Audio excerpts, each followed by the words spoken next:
नमस्कार प्रशिक्षणार्थ्यांनो, या सत्रात विविध प्रकारचे रिलेज, कॅपॅसिटर, OLP आणि बरेच काही वापरून RSIR, CSIR, PSC आणि CSR पद्धती वापरून कॅपॅसिटर मोटर कशी सुरू करायची हे आपण जाणून घेणार आहोत.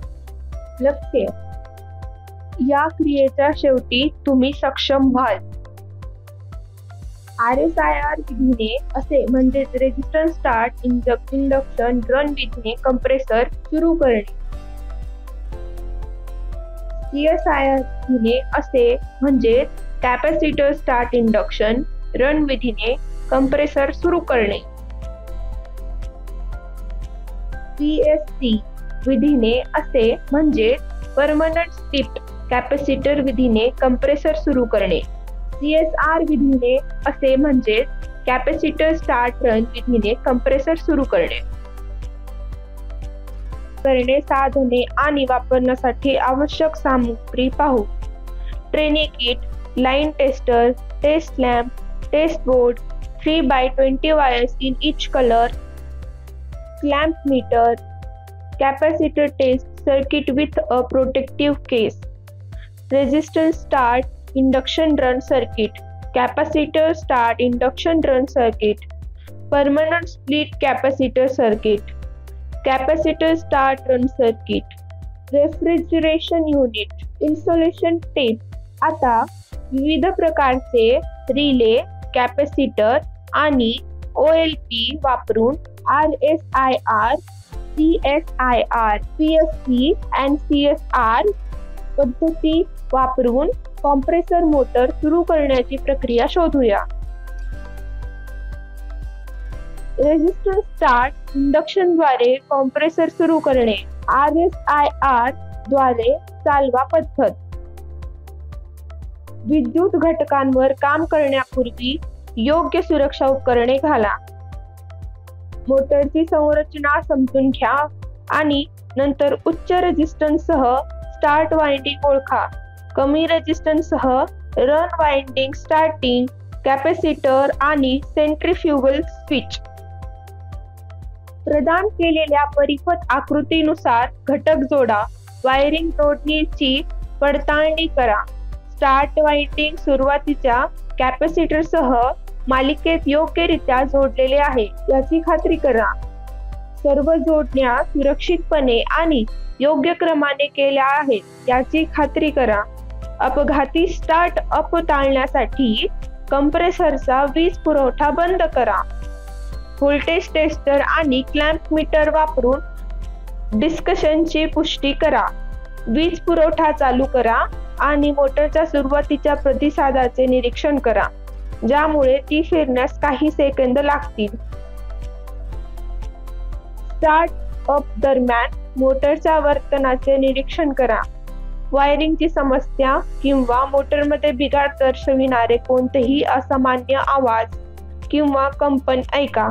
सुरू केल्यानंतर कंप्रेसर सुरळीतपणे चालत आहे याची खात्री करा. कोणतेही असामान्य आवाज, अतिकंपन किंवा अतिउष्णतेच्या समस्या नाहीत याची खात्री करा. मोटर स्थिर झाल्यानंतर एक संक्षिप्त तपासणी करा. चालू आणि चालू प्रवाह तपासण्यास प्रारंभ करा. सामान्यतः विद्युत पटलात किंवा मोटर जवळ आढळणारे सुरुवातीचे आणि चालू असलेले प्रवाह तुम्ही मोजू शकता असे टर्मिनल शोधा. AC प्रवाह मोजण्यास सक्षम असलेले क्लॅम्प मीटर वापरा. अपेक्षित वर्तमान मूल्यांसाठी मीटर योग्य श्रेणीवर सेट करा. कंप्रेसरला वीज पुरवठा जोडा. वीज स्त्रोत चालू करा आणि कंप्रेसरला त्याचे कार्य सुरू आणि स्थिर करण्याची परवानगी द्या.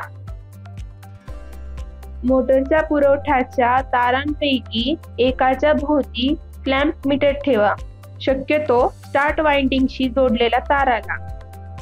मोटर सुरू होते तेव्हा वर्तमान वाचन नोंदवा. लक्षात घ्या की चालू करंट सामान्यतः चालू करंट पेक्षा जास्त असतो. मोटर स्थिर झाल्यानंतर आणि सुरळीत चालत असताना चालू असलेला प्रवाह मोजा. मोटर त्याच्या नियमित कार्यरत स्थितीत असताना प्रवाहाचे निरीक्षण करून मोटरच्या पुरवठ्याच्या तारांपैकी एकाभोवती पुन्हा मीटर चिटकवा. चालू आणि चालू अशा दोन्ही प्रवाहांसाठीचे वाचन नोंदवून घ्या. मोटरच्या स्थितीचे मूल्यांकन करण्यासाठी या वाचनांची तुलना मोटरच्या वैशिष्ट्यांशी किंवा शिफारस केलेल्या मूल्यांशी करा. नोंदवलेल्या प्रवाहांची तुलना उत्पादकाच्या वैशिष्ट्यांशी करा. अपेक्षित मूल्यांपासून लक्षणीय विचलन, मोटर ओव्हरलोड, कॅपॅसिटर समस्या किंवा इतर विद्युत दोष यासारख्या समस्या दर्शवू नका. कॅपॅसिटर स्टार्ट इंडक्शन रन पद्धतीद्वारे कॉम्प्रेसर सुरू करणे, जी CSIR पद्धत आहे. विद्युत घटकांसह काम करताना तुम्ही योग्य सुरक्षा उपकरणे परिधान केल्याची खात्री करा. वायरिंग जोडणीची पडताळणी करा. जिथे तुम्ही चालू आणि चालू असे दोन्ही प्रवाह मोजू शकता अशी टर्मिनल ओळखा. सामान्यतः हे टर्मिनल विद्युत पटलात किंवा मोटर जवळ असतात. AC प्रवाह मोजू शकणारे एकतर क्लॅम्प मीटर वापरा. अपेक्षित वर्तमान मूल्यांच्या आधारे योग्य श्रेणीनुसार मीटर समायोजित करा. कंप्रेसरला वीज पुरवठा जोडा. पॉवर चालू करा आणि कंप्रेसरला त्याचे कार्य सुरू आणि स्थिर करण्याची परवानगी द्या. कंप्रेसर सुरू करा आणि चालू असे दोन्ही प्रवाह तपासा.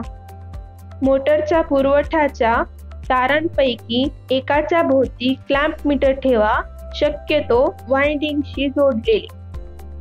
मोटर सुरू होते तेव्हा वर्तमान रीडिंग नोंदवा. CSIR मोटरमध्ये सुरुवातीचा प्रवाह सामान्यतः रनिंग प्रवाहाला मागे टाकतो. एकदा मोटर स्थिर झाली आणि सातत्याने कार्यरत झाली की रनिंग असलेला प्रवाह मोजा. मोटरच्या पुरवठ्याच्या तारांपैकी एकाच्या भोवती पुन्हा क्लॅम्प मीटर ठेवा आणि मोटर सामान्यपणे कार्यरत असताना करंटचे निरीक्षण करा. स्टार्टिंग, रनिंग, चालू अशा दोन्ही प्रवाहांसाठी रीडिंग नोंदवा. या वाचनांची तुलना मोटरच्या वैशिष्ट्यांशी किंवा शिफारस केलेल्या मूल्यांशी करा. उत्पादकाच्या वैशिष्ट्यानुसार नोंदवलेले प्रवाह तपासा. अपेक्षित मूल्यांमधील कोणतेही लक्षणीय विचलन, मोटर ओव्हरलोड, कॅपॅसिटर खराब होणे किंवा इतर विद्युत समस्या यासारख्या समस्या दर्शवू शकते. परमानंट स्प्लिट कॅपॅसिटर विधीने किंवा PST विधीने कंप्रेसर सुरू करणे. विद्युत घड्याळींचा संबंध घेतल्यास योग्य सुरक्षा उपकरण वापरा. सर्किट डायग्रामनुसार संघटन करा. वायरिंग कनेक्शन तपासा. सुरू करण्याची आणि चालन करण्याची वाटचित्रे सामान्यतः विद्युत पॅनल किंवा मोटर जवळ मिळवून घेतलेल्या असतात. AC प्रवाह मोजणारी क्लॅम्प मीटर वापरा. मीटरला अपेक्षित प्रवाह मूल्यांसाठी उपयुक्त स्तरावर सेट करा. कंप्रेसरवर शक्ती पुरवठा पॉवर सोर्स सुरू करा आणि कंप्रेसरला स्थिर होण्याचा समय द्या. कंप्रेसर सुरू करा आणि चालू असलेला प्रवाह मोजा.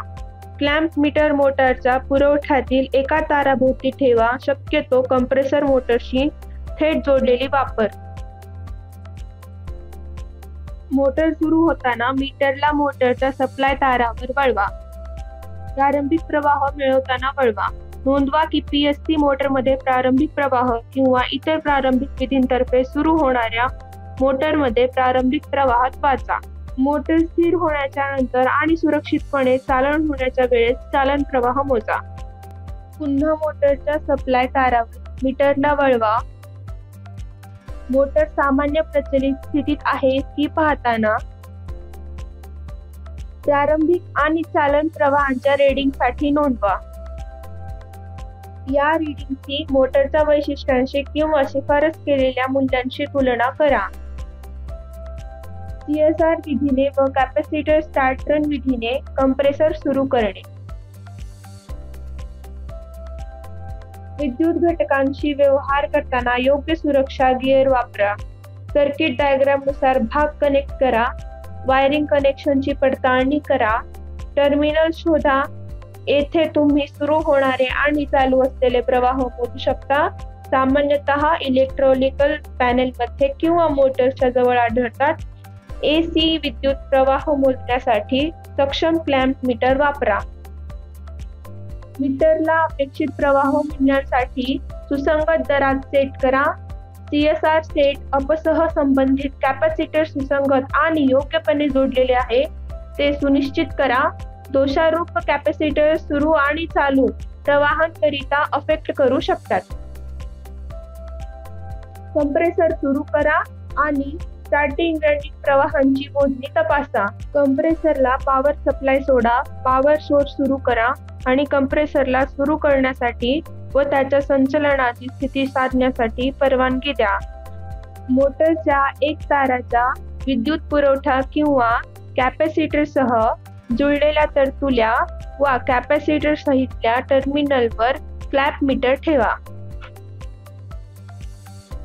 मोटर सुरू झाल्यानंतर विद्युत रीडिंग नोंदवा. CSR मोटरमध्ये सुरू होणाऱ्या प्रवाहाची तेवढीच सामान्यतः चालू प्रवाहाची तुलना केली जाते. मोटर स्थिर आणि सुसंगतपणे झाल्यानंतर चालू प्रवाह मोजणे.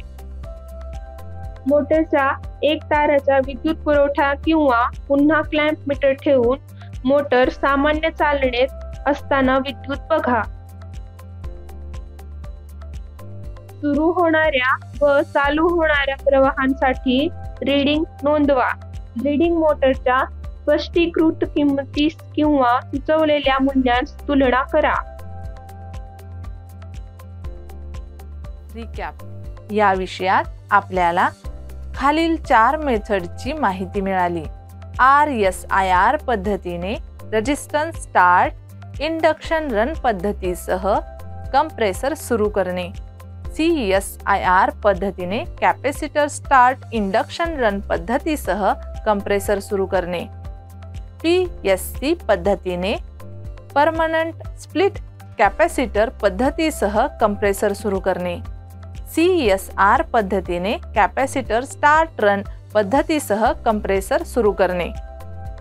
मला आशा आहे विविध प्रकारच्या रिलेज, कॅपॅसिटर, OLP इत्यादींचा वापर करून आपण सर्वांनी RSIR, CSIR, PSC आणि CSR पद्धतीचा उपयोग करून कंप्रेसर मोटार सुरू करण्याची प्रक्रिया समजून घेतली असेल. धन्यवाद प्रशिक्षणार्थ्यांनो, आणि पुढील सत्रात भेटूया. बाय.